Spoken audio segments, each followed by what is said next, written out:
क्या क्या चाहती हैं आप अभी? मैं चाहती हूँ एडीएम के आदेश का पालन हो। जी।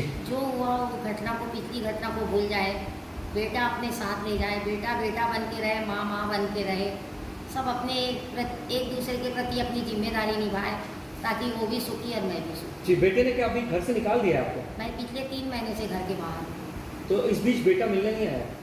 मैं अस्पताल में भर्ती थी, कोई देखने भी नहीं आया ना। जिसने संपत्ति खरीद के पैसा नहीं दी वो भी नहीं आई, ना बेटा भी नहीं आया। जी, आपने संपत्ति किसको बेची थी अपनी मैंने संपत्ति? अपनी संपत्ति बेटी को बेची थी। जी। एक 55 लाख, एक 38 लाख में 2011 में, एक 55 लाख। जी।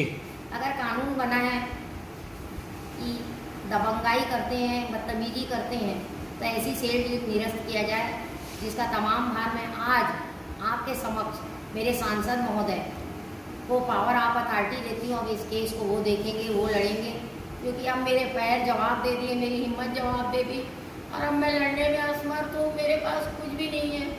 हर जगह सब कुछ लगता है, ताकत भी लगती है, पैसा भी लगता है। मैं सब तरह से लाचार हो गई। मैं हाथ जोड़ के बीन मोहन भैया से कहती हूँ, आप मेरे क्षेत्र के इतने बड़े सांसद और विधायक रह चुके मंत्री हैं, गरीबों के मसीहा हैं, मेरे भी मसीहा बने हैं। मेरा आपने अपना हाथ मेरे जब सिर पर रखा तो मैं यहाँ तक पहुँची हूँ। आज ये पावर ऑफ अथॉरिटी मैं आपको देती हूँ। मैं तो चाहती हूँ मेरे जैसे जितने त्रस्त लोग हैं सब आपको अपनी पावर ऑफ अथॉरिटी दे दे, ताकि उनको जल्द से जल्द न्याय मिल जाए, अपने अपने घर को जाए। उनका कदम अपने अपने घर की तरफ हो, ना कि वृद्धाश्रम की तरफ। जी, बेटी कहाँ रहती है अभी? बेटी कोटा में रहती है, टीचर कॉलोनी में फ्लैट में। अच्छा, और आपकी प्रॉपर्टी जो आपने सेल की थी वो प्रॉपर्टी अभी कहाँ पे है? एक राजनांदगांव में थी, ससुराल की। ये मेरे माँ बाप की, मैं इकलौती हूँ तो मिली है। जी, तो उन्होंने बेच दिया है अभी? मैंने बेची हुई मेरी बेटी को दोनों प्रॉपर्टी, दोनों का पैसा नहीं, बेटी है। तो आप बेटी से वो प्रॉपर्टी वापस चाहती हैं? मैं चाहती हूँ, ताकि चाहे अच्छी बुरी जैसी भी हो, बेटी तो बेटी है, बेटा जैसा भी हो।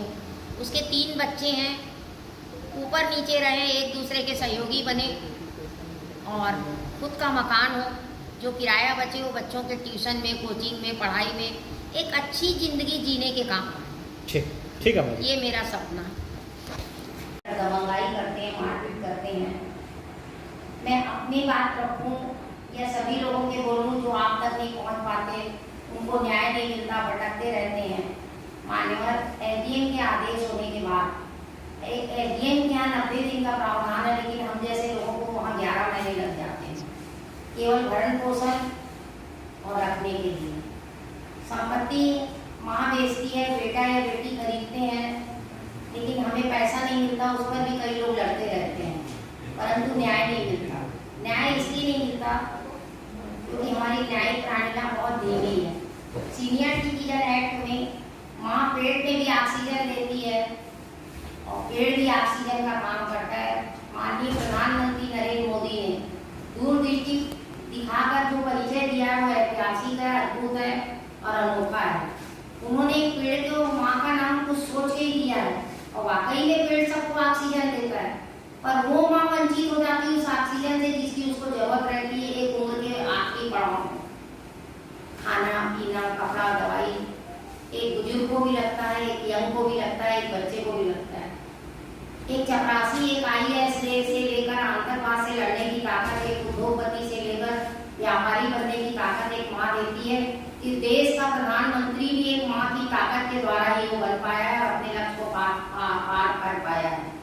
मैं आपसे अनुरोध करती हूँ, मैं SP करने गई 2 बार, मैं कलेक्टर करने गई, मेरे को कलेक्टर का जवाब मिलता है कि मैं आपकी क्या मदद कर सकता हूँ, ये समस्या मैं नहीं सुलझा सकता, आप वृद्धाश्रम। जब एक IAS अधिकारी, एक पुलिस का असिस्टेंट हवलदार या पुलिस के सहयोगी बयान लेने वाले ये कहते हैं कि मैं अगर वृद्धाश्रम जाना रहता तो मैं आपके पास आती क्यों नहीं। जब कानून बने हैं, कानून की धाराएं आपको पता है कि ये मार्ग कहाँ जाता है, फिर हमें वृद्धाश्रम क्यों। वैसे भी मेरी एक कल्पना है कि हिंदू